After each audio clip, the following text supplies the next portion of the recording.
Welcome to Janjoun'S Kitchen.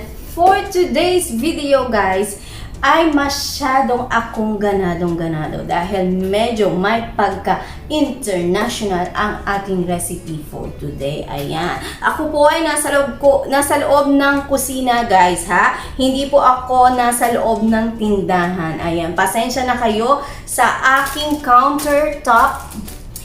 Ang aking kitchen ay, nako Diyos ko, nagugulumihan na naman ako sa daming abubot ng kitchen natin. Pero, iyan ay blessings, kaya tayo ay dapat na magpasalamat. Ayan, napakabilis ko talagang magsalita. Ang dami ko na namang kwento sa inyo. Kayo ba ay kamusta? Sa aking mga loving subscribers in the world, my God, my heart belongs to you as always. Syempre naman, kitang-kita nyo naman ha, nagumapaw ang ganda ng kitchen na to. At syempre, ang ganda ko for sure dahil yan ay aking pinaghihirapan para sa inyo. Ayan. Ano na nga ba?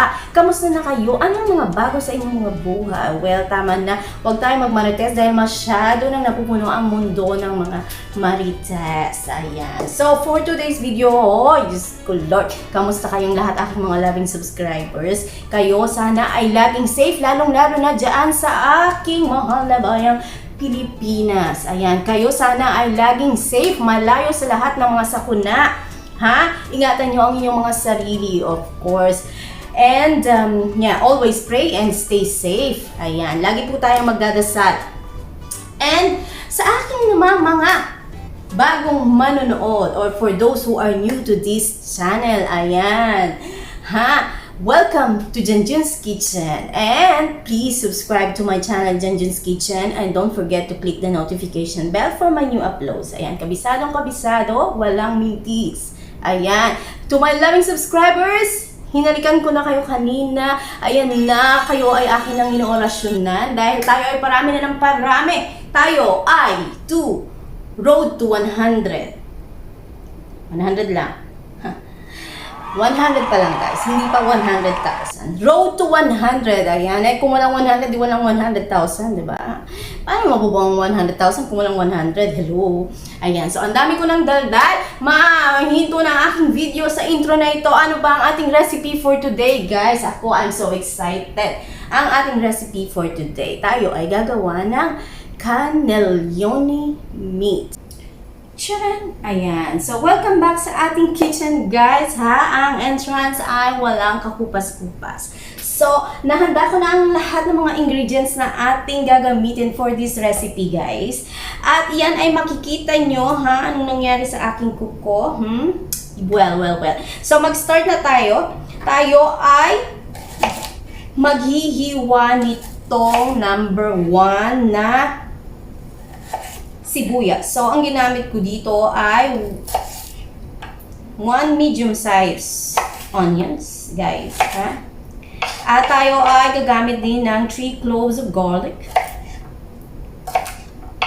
Siyempre, international ang ating recipe, kaya kailangan mayroon tayong extra accent for today. So, after that, I'm going to ito pala ilalagay muna dyan. Tapos ito ay susunod mo. Ayan. So, imimix lang natin to together. Hanggang siya ay ating ano ba ito? Ma-mince. So, imi-mince natin ito. Tayo ay gagamit nitong ating lagare. Lagare? Hindi ito lagare ha? Ano ito? Ano eh? Ayun. Ayan. Parang mincer.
So, ayan. Welcome back sa ating kitchen, guys.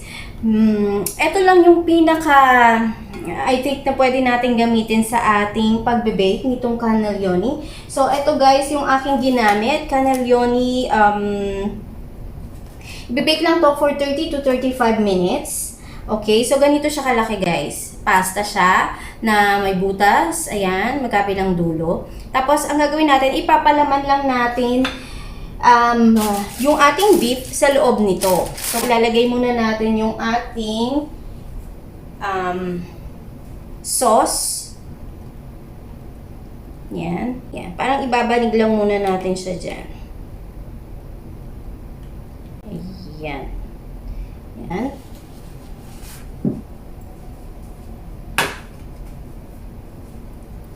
Ayan natin yung tissue.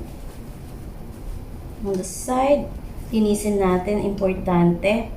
Tapos, yan, ipantay lang natin hanggang mabuo yung shape ng ating baking pan, which is square. So, dyan natin ilalatag ang ating cannelloni pasta later. Okay, so ayan, habang pinalalamig nyo siya dyan, set aside natin. So, ayan guys, ito na yung ating minced beef. So, nilagay na natin siya lahat. Sasara ko lang siya nitong clip. And then, ayan. So, bubutasan natin siya guys. Ikakat natin yung dulo. Ayan.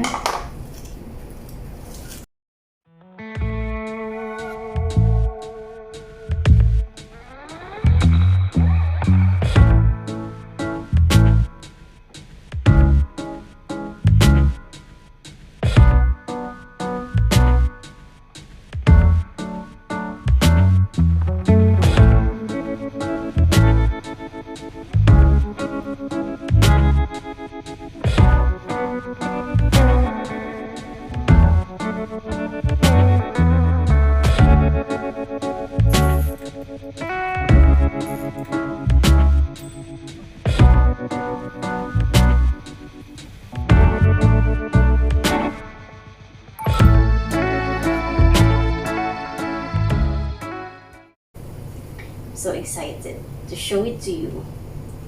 So we're just gonna be very, very careful. Yeah. That's it. I'm going to give you a closer look.